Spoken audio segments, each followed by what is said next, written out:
আজ ৫ বছর পরে নিজের আপন বাড়িতে ফিরে যাচ্ছি। রাস্তা যেন শেষ হচ্ছে না। ওহো, যেতে যেতে আপনাদের আমার পরিচয়টা দিয়ে দিই। আমি রাজ। আমি গত ৫ বছর ধরে পড়ালেখার জন্য ঢাকায় ছিলাম, আমার গ্রাম ছেড়ে। ৫ বছর পর আজ আমি আমার গ্রামে ফিরে যাচ্ছি। মনের ভিতর কেমন যেন একটা অন্যরকম সুখ কাজ করছে। অনেক সময় ট্রেনে বসে থাকার পর অবশেষে স্টেশনে ট্রেন থামলো। স্টেশন থেকে আমার গ্রামে যেতে ৫ মিনিট সময় লাগে, তাই হেঁটেই আমার গ্রামের দিকে যাচ্ছি। গ্রামের মাটির রাস্তা দিয়ে হেঁটে যাচ্ছি, এমন সময় দেখি রাস্তার পাশে দেখি শশা ক্ষেত। আর এটা দেখেই আমার সেই ৫ বছর আগে শয়তানির কথা মনে পড়ে গেল। আমি ঘাড়েও শয়তান চাপলো। রাস্তার এক পাশে ব্যাগ রেখে নেমে গেলাম শশা খেতে। একটা শশা হাতে নিতেই পাশে থেকে কে যেন বলল, কিরে, 5 বছর পরেও আর ভালো হলি না? আমি পাশে তাকিয়ে দেখি আমার ছোটবেলার সবচেয়ে কাছের বন্ধু শাহিন দাঁড়িয়ে আছে। আমি তো অবাক। তুই আর ভালো হলি না। বন্ধু, দোস্ত, কতদিন পর দেখা, কেমন আছিস? আমি ভালো আছি, তুই কেমন আছিস? আমি বিন্দাস। আমি তোরে ক্ষেতের ওই পাশ থেকেই দেখে চিনে ফেলেছি। তোরে ডাক দিব এমন সময় দেখি তুই ব্যাগ রেখে খেতে নেমে গেলি, তাই ভাবলাম দেখি আগে। আসলে অনেকদিন পরে দেখে আর লোভ সামলাতে পারলাম না। আচ্ছা চল আগে বাসায় যা, ফ্রেশ হয়ে তারপর বিকেলে বেশ আড্ডা হবে। দে, ব্যাগ আমি নিয়ে যাচ্ছি। তারপর শাহিন আমাকে বাসায় পৌঁছে দিল। আব্বু আম্মুকে দেখে তো অবাক, কারণ আমি বলছিলাম কালকে আসবো। তারপর ফ্রেশ হয়ে একটা ঘুম দিলাম। ৪টার দিকে শাহিনের ডাকে ঘুম ভাঙলো। উঠবি নাকি আরো ঘুমাবি? আরে না না, তুই বস, আমি হাত মুখ ধুয়ে আসছি। ঠিক আছে। তারপর দুজন মিলে বের হলাম বাসা থেকে। গেলাম আমাদের সেই প্রিয় আড্ডাখানায়, আমাদের প্রাইমারি স্কুলের মাঠ। ওখানে সবার সাথেই দেখা হলো। দোস্ত, তুই নাই, আর এইদিকে আমরা ওসব ফাজলামি বা চুরি করতে পারি না। বলতে পারিস প্রায় ভদ্র হয়ে গেছি। চিন্তা করিস না, আমি এসে গেছি। তুই আসিস কতদিন? কতদিন মানে? আমি আর আমার গ্রাম ছেড়ে যাচ্ছি না। ওয়াও, তাহলে তো আবার শুরু হবে মিশন। এখন আসার পথে রাস্তায় দেখলাম রহিম চাচার মুরগির ফার্মে ভালো ভালো মুরগি। আজকে রাত্রে ১-২টাকে নিতে হবে। বেশি রিস্ক হয়ে যাবে, কারণ ওইখানে একজন পাহারা দেয় রাতে। আরে, আমরা ৫-৬ জন, আমাদের সাথে একজন কোনোভাবেই পারবে না। তারপর সন্ধ্যা পর্যন্ত আড্ডা দিয়ে বাসায় চলে গেলাম। যাওয়ার আগে বলে গেলাম রাত ১০টার সময় সবাই এক জায়গায় হতে। সাথে খাওয়া দাওয়া করে রেস্ট নিচ্ছি, এমন সময় শাহিন ফোন দিল। কই তুই? সবাই অপেক্ষা করছি তোর জন্য। কি, ১০টা বেজে গেছে? হুম, তুই তাড়াতাড়ি আয়। ঠিক আছে, তোরা ৫ মিনিট অপেক্ষা কর, আমি ১০ মিনিটের মধ্যেই আসছি। কি? আমি কিছু না বলে ফোন কেটে বেরিয়ে পড়লাম। ওখানে গিয়ে শোন, ওখানে যে আছে আগে তাকে ওখান থেকে কিছু সময়ের জন্য তাড়াতে হবে। কিন্তু কিভাবে? রাফি, তুই রিয়াজ আগে যাবি। ওখানে গিয়ে ঢিল চুড়ে যেভাবেই হোক ওরে ওখান থেকে সরাবি। কাজটা একটু কঠিন। তাহলে আমি আর শাহিন যাই, তোরা ঠিকভাবে ৩-৪টা মুরগি সরাতে পারবি? না না, এটা পারবো না। এরা চল, আমরা ওরা সরাচ্ছি। তাহলে আমরা ৩ জন এখানে বসে আছি, কখনো সরবে? হঠাৎ দেখি পাহারাদার কোথায় যেন দৌড়ে চলে গেল। এই সুযোগ কি আর মিস করি? ৪টা মুরগি একসাথে নিয়ে ৩ জন দিলাম দৌড়। তারপর একটা নিরাপদ জায়গায় গিয়ে সব কটাকে জবাই করলাম। তারপর রান্না নিয়ে হলো এক ঝামেলা। কার বাসায় কিভাবে রান্না করব এটা নিয়ে রাফির ঘাড়ে চাপানো হলো। রাফির সাথে সাথে করে নিয়ে গেল সকালে খাওয়া দাওয়া হবে। তারপর সবাই যার যার বাসায় চলে গেলাম। সকালে ঘুম থেকে উঠতে ৯টা বেজে গেল। আমি আগেই বাসার সবাইকে না করেছি ডাক না দিতে। তারপর ঘুম থেকে উঠেই শাহিনের ফোন পে নাস্তা না করে বেরিয়ে পড়লাম। সবাই গেলাম রাফির বাসায় খাওয়া দাওয়া করতে। খাওয়া দাওয়া শেষ, শাহিন বলল, দোস্ত তোরা থাক, আমার একটু স্টেশনে যেতে হবে। কেন? আমার বোন আমার খালার বাসায় থাকে ছোট থেকেই, আজ আসবে, তাই ওকে আনতে হবে স্টেশন থেকে। ঠিক আছে, চল, আমিও যাব। তোরা চলে যাবি তো আমরা এখানে কি করব? আমরাও যাব। তারপর সবাই চললাম স্টেশনের দিকে। স্টেশনে ট্রেন আসার ৩০ মিনিটে আগেই চলে এসেছি। তারপর আর কি, অপেক্ষা ছাড়া। ৩০ মিনিট পর ট্রেন থামলো। সবাই এইদিকে ওদিকে শাহিনের বোনকে খুঁজতে লাগলো, আর আমি এইদিকে ওদিকে সুন্দরী মেয়ে খুঁজি, কারণ আমি ওর বোনকে চিনি না। হঠাৎ শাহিনের বোন ওর ফোনে কল দিয়ে বলল ও এক জায়গায় দাঁড়িয়ে আছে, ওখান থেকে নিয়ে আসতে। চল ওরে ওখান থেকে নিয়ে আসি। তোরা যা নিয়ে আয়, আমি দেখি কোনো মেয়ে আমার কপালে আছে কিনা। তুই আর ভালো হবি না। কেন চান্স নাই? এই তোরা আমার সাথে আয়। তারপর ওরা আর বোনকে আনতে চলে গেল, আর আমি যা করছিলাম তাই করছি। হঠাৎ শাহিনের পাশের জনকে দেখে চমকে উঠলাম। এটা কেমনে সম্ভব? এ এখানে কি করে? এসব ভাবতে ভাবতেই শাহিন আমার কাছে এসে পড়ল। আমার ওইদিকে নজর নেই। তোর মেয়ে দেখা শেষ হলে চল যাই। হ্যাঁ হ্যাঁ হ্যাঁ হ্যাঁ, চল। কিন্তু তোর বোন কোথায়? এই যে আমার বোন জান্নাত। আর জান্নাত, ও হলো আমার বেস্ট ফ্রেন্ড রাজ। জান্নাত আমাকে দেখে এমন একটা ভাব ধরলো যেন ও আমাকে জীবনে প্রথমবার দেখছে। ও হ্যাঁ, আপনাদের তো বলাই হয়নি, জান্নাত আমার এক্স গার্লফ্রেন্ড। ওরে আমি শাহিনের পাশে দেখে চমকে উঠেছিলাম। এখন ভাবছেন এক্স কেমনে হলো? তাহলে চলুন পেছন থেকে ঘুরে আসি। কলেজে ক্লাস শেষ করে কলেজ থেকে বের হয়েছি এমন সময়। এদিকে আসো, তোমার সাথে কথা আছে। আরে আসতে, কি হলো আবার? মিমের সাথে তোমার এত কি? মিমের সাথে আমার আবার কি হবে? আমি লক্ষ্য করছি মিম ক্লাসের সব সময় তোমার দিকে তাকিয়েছিল। আরে অবজেক্ট তো, মিম আমার দিকে তাকিয়েছিল, তাতে আমি কি করব? তুমি কি করবা তাই না? আচ্ছা, ক্লাস শেষ করে আমি দেখছি তুমি মিমের সাথে প্রায় 5 থেকে 7 মিনিট কথা বলেছো। কিসের এত কথা শুনি? আরে ও গতকাল কলেজে আসে নাই, তাই গতকালের পড়াগুলো আমার কাছ থেকে জানতে চেয়েছে। ও তাই? ক্লাসে আর কাউকে খুঁজে পেলে না জিজ্ঞেস করার জন্য? আরে এটা আমি কি করে জানবো? তুমি মিমকে জিজ্ঞেস করো, যাও। বুঝতে পারছি, আমি তখন পুরনো হয়ে গেছি, তোমার এখন নতুন কাউকে লাগবে। এই যে সিনেমার সিরিয়াল দেখে দেখে মুখস্থ হয়ে গেছে একটা ডায়লগ, পুরাতন হয়ে গেছি, এইসব আর ভালো লাগে না, আমি চললাম। এখন আর আমার কথা ভালো লাগবে কেন? এখন তো নতুন কাউকে পেয়ে গেছো। এটা আজকে নতুন না, ইদানিং প্রায় জান্নাত আমাকে সন্দেহ করে। রাতে ফেসবুক চালাচ্ছি, এমন সময় জান্নাত মেসেজ দেয়। মিম তোমার ফটোতে লাভ রিয়েক্ট দিছে, তুমি কিছু বলো নাই কেন? আবার সেই একই গান শুরু করে দিয়েছ। এটাকে মজা মনে হচ্ছে? তো আর কি মনে হবে? দেখো জান্নাত, সবকিছুর একটা লিমিট আছে। কি? আমি লিমিট ক্রস করছি না, লিমিট তুমি ক্রস করছো। আমি কি করছি? তুমি তোমার ফটোতে একটা মেয়েকে কমেন্ট করলে, সাথে সাথে রিপ্লাই দিয়ে দাও। কেন কমেন্ট ডিলিট করতে পারো না? জান্নাত, ইদানিং তোমার বিশ্বাস এতটা নিচে নেমে গেছে বলার বাহিরে। দেখো, এভাবে চলতে দেওয়া যায় না। আমি কালকেই তোমার সাথে দেখা করতে চাই, এদিকে চলে আসবে কালকে সকাল 9টায়।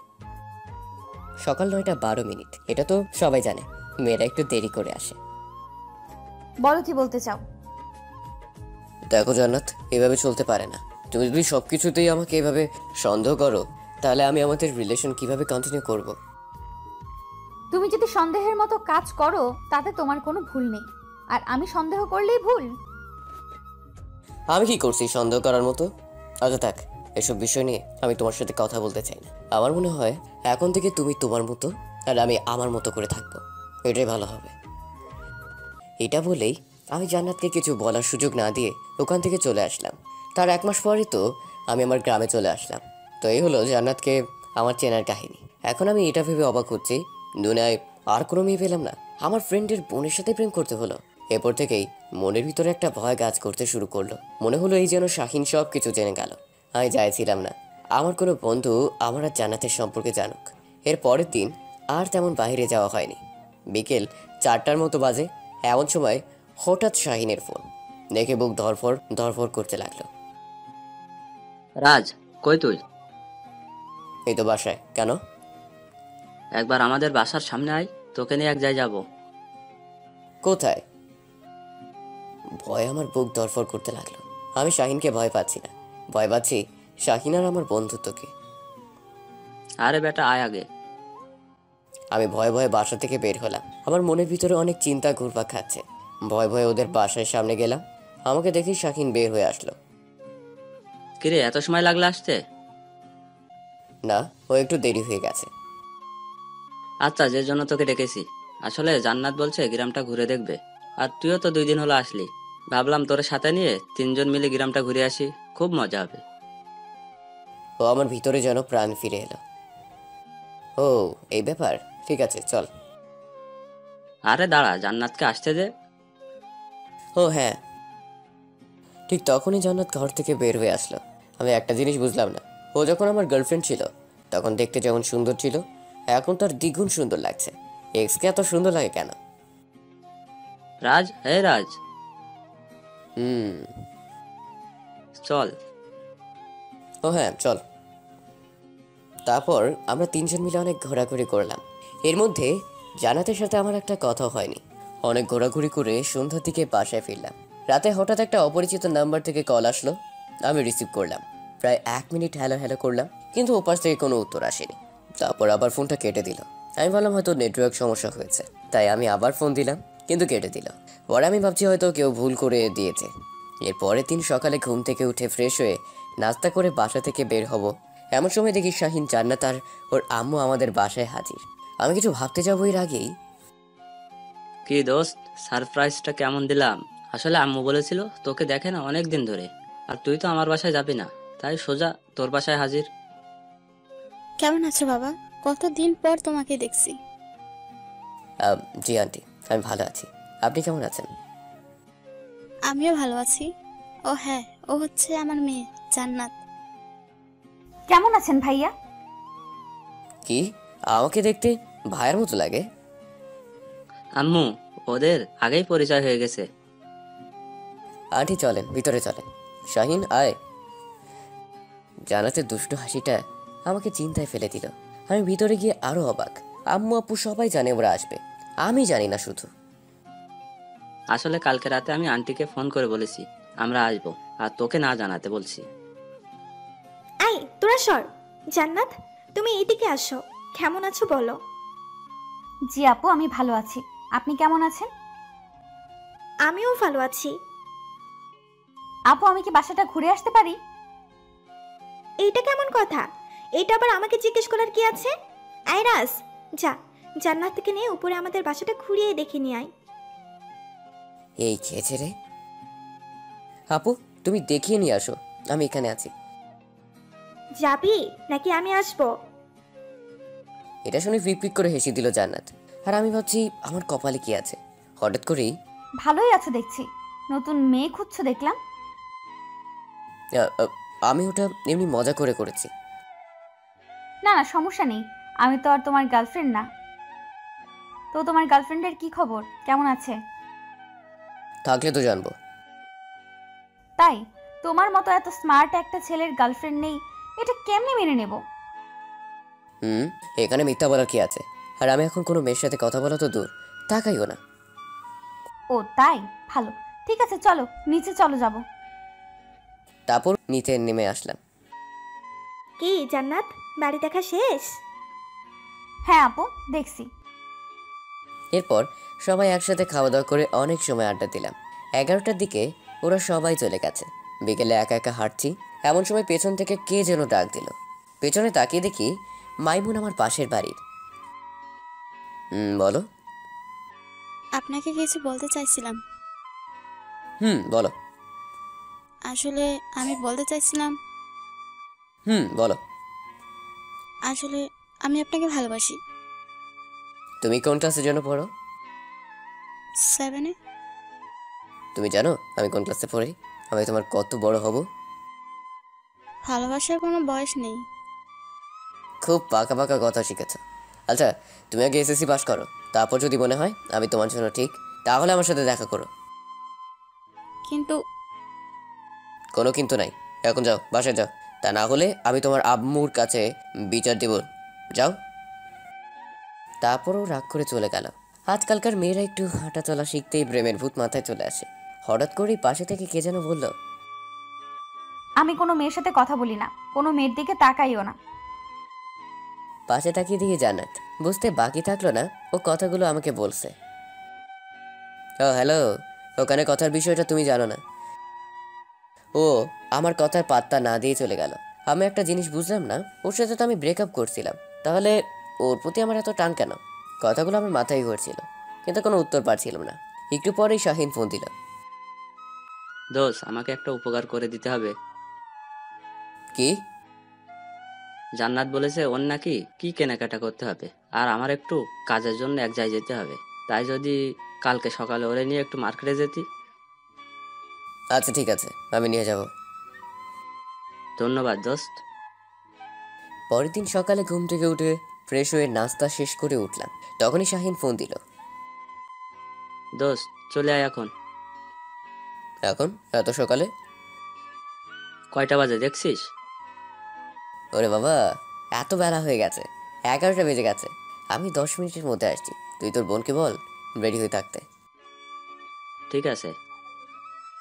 তারপর রেডি হয়ে গেলাম ওদের বাসার সামনে। ওখান থেকে শাহিনকে ফোন দিলাম। হাই, কই তুই? আমি দাঁড়িয়ে আছি।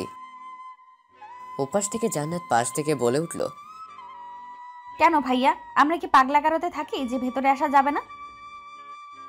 শুনলি জান্নাত কি বললো? আচ্ছা, ওকে রেডি হয়েছে? হলে পাঠিয়ে দে। হ্যাঁ ও রেডি, দাঁড়া ও আসছে। 2 মিনিট পর জান্নাত বেরিয়ে আসলো। চলেন ভাইয়া। কি ভাইয়া? আমাকে তোমার ভাইয়ের মতো লাগে। আপনি আমার ভাইয়ের বন্ধু, তো আপনাকে ভাইয়া ছাড়া আর কি ডাকবো ভাইয়া? জান্নাত প্লিজ থামো। দেখো, তোমার সাথে আমি ব্রেকআপ করে ঠিকই ভালোবেসেছিলাম, কিন্তু তুমি গ্রামে যখন আসছো, তোমাকে দেখার পর থেকে আমার কেন জানি মনে হচ্ছে আমার মন থেকে তোমাকে চাই। রাজ, আজকে ভাইয়ার কাজ আছে এটা জেনেই আমি ভাইয়াকে বলেছি আমার আজকে মার্কেট করতে হবে, কারণ আমি জানি ভাইয়া যেতে না পারলে তোমাকে বলবে। হঠাৎ অনেকদিন পর ওর মুখে আমার নাম শুনে সত্যি ভালো লাগছে। কেন? তুমি কি জানো আমি কেন মার্কেটে যাচ্ছি? না, কেন? আগামী শুক্রবারে আমাকে বউ দেখতে আসবে তুমি, এই জন্য। কি? হ্যাঁ, তুমি যেটা শুনেছো সেটাই। কিন্তু এই ব্যাপারে তো শাহিন আমাকে কিছু বলে নাই। ভাইয়া তোমাকে মেহমান আসার আগেই রাতে চমকে দিবে বলেছে।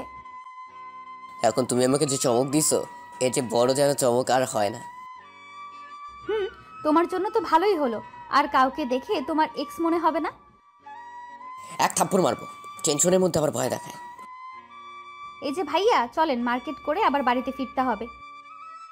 কি কপাল আমার, নিজের গার্লফ্রেন্ডের বিয়ের মার্কেট করতে হচ্ছে। ও হ্যালো, গার্লফ্রেন্ড না, এক্স গার্লফ্রেন্ড। আমি এখন এই, নিজের মুখটা বন্ধ রাখবে একটু, পারলে কোনো আইডিয়া দাও। আমি পারবো না, এখন চলেন মার্কেটের ভেতরে যাই। তারপর আমি আর জান্নাত মিলে ওর যা যা লাগে সব কিনে বাড়িতে আসলাম। ওর বাড়িতে পৌঁছে দিয়ে আমি আমার বাড়িতে ফিরে আসলাম। সন্ধ্যার দিকে শুয়ে আছি, ঠিক সন্ধে না, অন্ধকার হয়ে গেছে। ঠিক এমন ওই নাম্বারটায় কল আসলো। এর আগে যে কল দিয়ে কথা বলেনি ওই নাম্বারটা। এমনিতেই টেনশনের মধ্যে আছি, তার উপর আবার এইসব, মাথার রাগ উঠে গেল। ফোন ধরে, হেই, আপনার কি কোনো কাজকর্ম নেই মানুষকে বিরক্ত করা ছাড়া? এই আস্তে আস্তে একটু দম নাও, আমি জান্নাত। হ্যাঁ, এটা তোমার নাম্বার? হুম, নতুন সিম। ও, তার মানে ওই দিন কলটা তুমি দিয়েছিলে? এই না, মানে মানে আমি কেন দিব, হয়তো ভুল করে চলে গেছে। ও হ্যাঁ, আমার যা বোঝার আমি বুঝে নিয়েছি। এই, তুমি কি বুঝছো? কি বুঝছো বলো? না না, কিছু না। আচ্ছা বলো, তোমার জামাই কি করে? শুনছি কি যেন সরকারি চাক। 1 মিনিট, আমার জামাই মানে কি? তোকে খুন করে ফেলবো কুত্তা। একদম হাসবে না, আমি কিন্তু ফোন কেটে দিব। আচ্ছা ঠিক আছে, সিরিয়াস কথা বলি। ওনাকে বলে আমার জন্য একটা চাকরি ম্যানেজ করে দিও। আমি ফোন কেটে দিলাম, তুমি ভালো এই না না, আর বলবো না। প্লিজ চলো না, আমরা পালিয়ে যাই। দেখো জান্নাত, আমরা যদি পালিয়ে যাই তাহলে শুধু তোমাকে আমি আর আমাকে তুমি কাছে পাবে, আর আমার বন্ধুত্ব, তোমার পরিবারের সাথে আমার পরিবারের সম্পর্ক সব কিছু শেষ হয়ে যাবে। হয়তো আমরা সুখী হতে পারবো, কিন্তু আমাদের পরিবার কখনো সুখী হতে পারবে না। তাহলে আমরা কি করব? আচ্ছা, তুমি কোনো চিন্তা করো না, আমি দেখছি কি করা যায়। আর আগে লোক আসুক, দেখুক, দেখতে আসলেই তো আর বিয়ে হয়ে যায় না। আমি কিচ্ছু জানি না, তুমি যেভাবেই হোক বিয়ে বন্ধ করো। আরে ধুর পাগলি, এইসব কিচ্ছু হবে না, তুমি নিশ্চিন্তে ঘুমিয়ে পড়ো। তারপর ওরে কোনো রকম বুঝিয়ে ঘুমাতে পাঠালাম, আর আমি আছি টেনশনে কি করা যায়। কালকের দিন পরে শুক্রবার, আচ্ছা আগে দেখি কি করা যায়। পরের দিন সকালে ঘুমের মধ্যে ছিলাম, শাহিনের ফোনের সাথে ঘুম থেকে উঠে গেল। বল। কিরে তুই এখনো ঘুমের মধ্যে? হুম। তাড়াতাড়ি ঘুম থেকে উঠে ফ্রেশ হয়ে আমাকে ফোন দে। আর এখন কোনো প্রশ্ন নেই, আগে ফ্রেশ হয়ে আয়। তারপর ঘুম থেকে উঠে ফ্রেশ হয়ে নাস্তা শেষ করে শাহিনকে ফোন দিলাম। এবার বল। তুই এখানে আয়। ঠিক আছে, আসছি। তারপর ওখানে গেলাম। এখন তো বল কি হয়েছে। শোন, কথাটা তোকে আগেই বলতাম, কিন্তু ভাবলাম আগে বললে মজা থাকে না। শোন, কালকে জান্নাতকে পাত্রপক্ষ দেখতে আসবে। কি সত্যি? এমন ভাব ধরলাম যেন আমি আগে কিছুই জানতাম না, যাতে শাহিন কিছু বুঝতে না পারে। হ্যাঁ, তুই ঠিক শুনছিস। এখন চল, আজকে অনেক কাজ করতে হবে তোকে। তারপর আমি আর শাহিন মিলে কালকের জন্য সব আয়োজন করলাম। সন্ধ্যায় বাসায় ফিরছি। রাতে খাওয়া দাওয়া করেই ঘুমিয়ে পড়ছি। শুক্রবার সকাল 8টার দিকে শাহিন আমাকে বাসা থেকে নিয়ে গেল ওদের বাসায়। ওখানে গিয়ে মেহমানদের জন্য সব আয়োজন করলাম। দোস্ত, দেখ তো জান্নাতকে ওরা রেডি করছে কিনা। মেহমান চলে আসছে কাছাকাছি। ওখানে গিয়ে দেখলাম সব কিছু রেডি। জান্নাত আমাকে কিছু বলতে চেয়েছিল, কিন্তু আমি বলার সুযোগ দেইনি। তারপর পাত্রপক্ষ জান্নাতকে দেখলো। ওরা এখানে মতামত জানিয়ে দিল জান্নাতকে ওদের পছন্দ হয়েছে। পাত্রপক্ষ চলে যাওয়ার পরে বাড়ির সবার সামনে জান্নাত বলে উঠল, রাজ ভাইয়া, আপনার সাথে কিছু কথা ছিল। হ্যাঁ? ও বলছে তোকে কি যেন বলবে।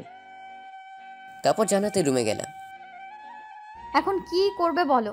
সব কিছু তো ঠিক হয়ে গেছে। দেখো জান্নাত, ভাগ্যে যা আছে তাই হবে। আমি মানি না এই ভাগ্য, যে ভাগ্যে তুমি আমার জীবনে নেই। এখানে তোমার বা আমার কিছু করার নেই। ভাইয়াকে সব খুলে বলবো। হঠাৎ করে আমাকে কিচ্ছু বলতে হবে না, আমি সব শুনেছি। শাহিন দোস্ত, তুই আমার কথা শোন আগে। যা সর, কিসের দোষ? তুই আমার বন্ধু হতে পারিস না। প্লিজ, তুই 2 মিনিট সময় দে আমাকে। কি হয়েছে রে শাহিন? কিছু হয়নি আন্টি। শাহিন, প্লিজ 2 মিনিটের জন্য নিচে চল। তারপরে প্রায় জোর করে নিচে নিয়ে আসলাম। বল, কি বলবি?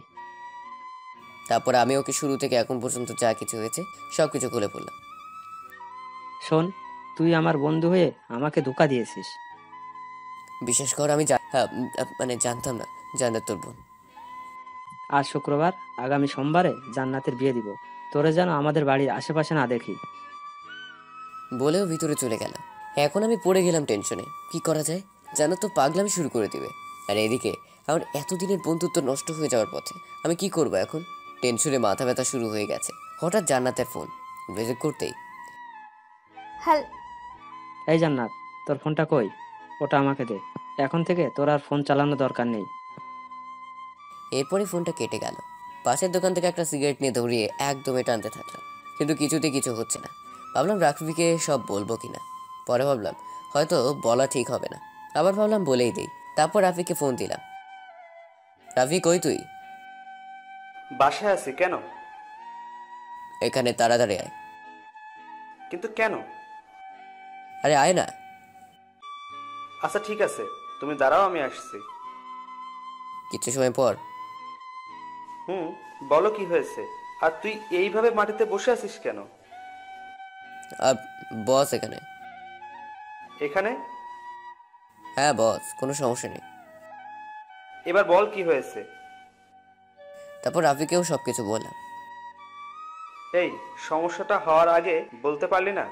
সমস্যা হওয়ার পরে বলতে হলো? দোস্ত, আমি মদ খাবো, তুই ব্যবস্থা করে দে। না, এখন আর আপনাকে দেবদাস হতে হবে না। চলেন আপনাকে বাড়িতে দিয়ে আসি। তারপর ও আমাকে বাসায় পৌঁছে দিয়ে গেল। রাতে আর খাওয়া দাওয়া করিনি। বলছি রাফির বাসায় খেয়ে আসছি। সকালে রাফি ফোন দিল। দোস্ত, আমি এখন শাইনের সাথে কথা বলবো, তুই লাইনে থাক, কোনো কথা বলবি না। আচ্ছা ঠিক আছে। তারপর ও শাহিনের কাছে গেল। শাহিন, রাজ আমাকে কালকের ঘটনা সব বলেছে। ওরা দুইজন যদি একজন আরেকজনকে পছন্দ করে, তাহলে তোর সমস্যা কোথায়? বুঝলাম না। দেখ রাফি, যদি তোর ইচ্ছা থাকে তাহলে সোমবারে জান্নাতের বিয়েতে আসিস, আর ইচ্ছা না হলে আসিস না। কিন্তু এই বিষয় নিয়ে আমি একটা কথাও বলতে চাই না। আমি এটা শুনে ফোন কেটে দিলাম। আমি মনে মনে ভাবছিলাম এমনটাই হবে, কারণ শাহিনকে আমি ভালো করেই চিনি। কিছু সময় পর রাফি আবার ফোন দিল। না রে দোস্ত, ওরে কোনোভাবেই বোঝাতে পারলাম না। আমি জানতাম, কারণ ওরে আমি চিনি। ও যেটা ভেবে নিবে সেটাই বলেই ফোন কেটে দিলাম। তারপর মনে মনে ঠিক করে নিলাম আমি আবার চলে যাব অনেক দূরে, আর ওদেরকে আমি আর বাধা দিব না।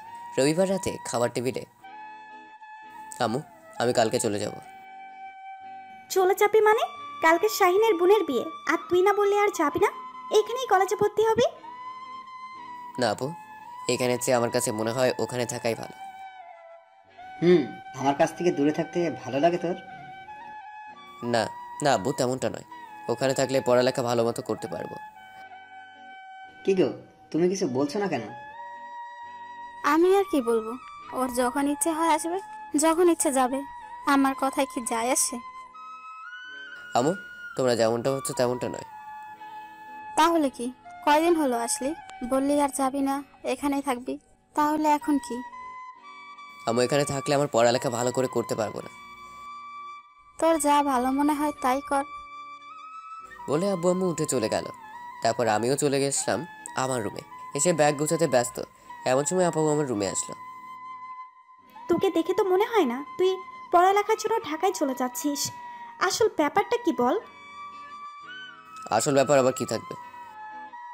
অন্য কোনো একটা কাহিনী তো আছে এর মধ্যে, বল কি হয়েছে? আর আপু কিছুই না। ঠিক আছে, তুই যখন বলবি না তাহলে আর কি করার, তবে তুই পরে বুঝবি। এটা বলে আপু চলে গেল। পরের দিন সকালে সবার থেকে বিদায় নিয়ে রওনা দিলাম। স্টেশনে গিয়ে দেখি একটা বেঞ্চে শাহিন মাথা নিচের দিকে দিয়ে বসে আছে। ওর পাশ কাটিয়ে চলে যাব এমন সময় তোর কি মনে হয় সব সময় বন্ধুত্বের জন্য শুধু তুই স্যাক্রিফাইস করবি? এটা আমি আর হতে দিব না। চল কোথায়? আমাদের বাড়িতে, তোর জান্নাতের কাছে। আজ না জান্নাতের বিয়ে? কে বলেছে তোরে? তুই বলছিস। আর আসার সময় তোদের বাড়ি সাজানো দেখলাম। আরে ওটা তো আমি তোরে পরীক্ষা করার জন্য বলছি। আর আজকে জান্নাতের জন্মদিন, তাই সাজানো হয়েছে। এখন চল, সবাই অপেক্ষা করছে। তারপর গেলাম ওখানে। কি আরো অবাক, দেখি আপু ওখানে। কালকে যদি আমাকে বলতি তাহলে আর স্টেশনে যেতে হতো না। তুমি সব জানতে? হুম, শুরু থেকে সব জানি। কিন্তু আপু, আব্বু আম্মুকে কি বলবো? আমি বোঝাবো, কিন্তু একটা শর্ত আছে। কি? তোদের দুইজনকে সামনে পরীক্ষাগুলোতে জিপিএ 5 পেতে হবে। আমি রাজি। জান্নাত উপরে আছে, ওরে নিয়ে আয়। আমি উপরে গেলাম। একদম আমার কাছে আসবে না। আমি ওর কথার পাত্তা না দিয়ে হাঁটু গেড়ে বসে বললাম, প্লিজ ম্যারি মি। ও তো অবাক। অফকোর্স।